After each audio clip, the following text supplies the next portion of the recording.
So yesterday we did adding and subtracting with inequalities. Today we're going to do multiplication and division. So there is a little bit difference with multiplication and division, and we're going to take a look at those special cases here. So our first problem here, number 1, we are going to just solve like we normally would. So again, we're just pretending that that inequality is the equal sign.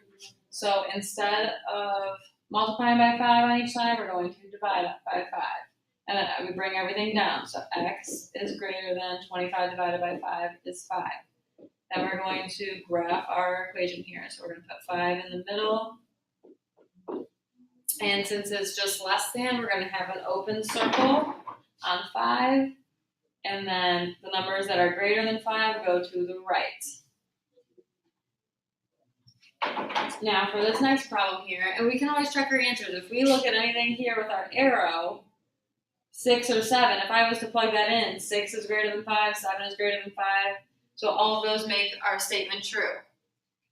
Now on this side here, what's going to happen is whenever you divide or multiply by a negative number, you have to flip the sign.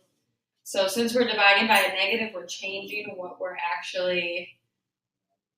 getting a different sign, so you have to switch your inequality sign. So what we're going to do here, we're going to, same as we just did in example 1, we're going to divide by -5.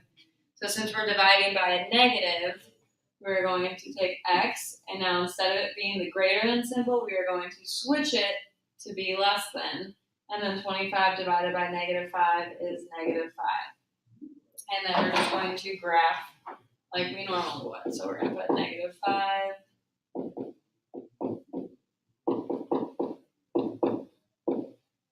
And then since it's less than now, we're going to have an open circle on -5, and then our less than's go to the left. And again, you can check your answers because wherever your arrow is going, if you plug those numbers back into your equation, it should make sense. So -7 is less than -5.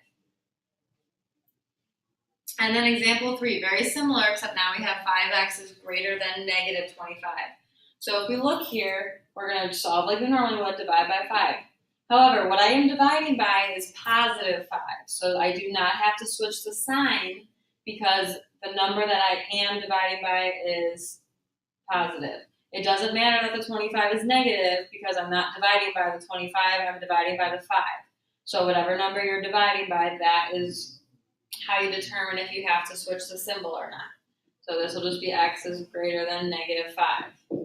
And then again, we're just going to graph accordingly. So again, open circle on -5, and then greater than, so going to the right. And again, if we plug in, if we look at stuff that our arrow covers, -3 is greater than -5, -4 is greater than -5. Same concept goes for multiplying. So first example, everything's positive, so we don't have to worry about anything. So we're going to multiply by 3/1 on each side. So our 3's cancel out on the left-hand side. You're left with x is less than or equal to 2 times 3 is 6. And then we're going to graph accordingly.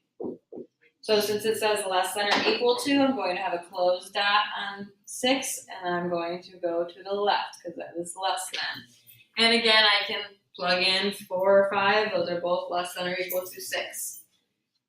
Now, for example number 2, we have x over -3 is less than or equal to +2. So what I'm going to be multiplying by is whatever's in the denominator here, and that is a negative. So as soon as I multiply or divide by a negative number, I have to flip the sign. So we're going to do -3/1 times -3/1. So on the left-hand side, my -3's cancel out, and I'm left with x. Now I have to flip my sign, so instead of saying less than or equal to, I'm going to write greater than or equal to, and then 2 times -3 is -6. And then we're going to fill in our line. So again, since it's greater than or equal to, we're going to do a closed dot, and then greater than goes to the right, so our arrow will go to the right. And again, you can plug in and make sure you did it right. -5 is greater than or equal to -6 as well as -4. And then lastly, we have x over 3 is less than or equal to -2.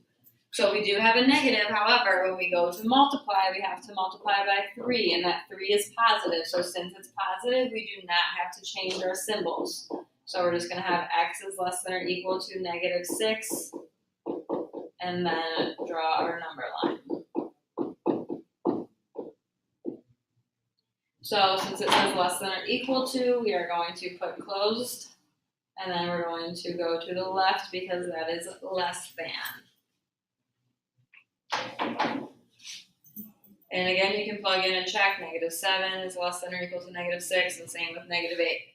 So the key thing to remember when multiplying or dividing by a negative number, you must flip the sign.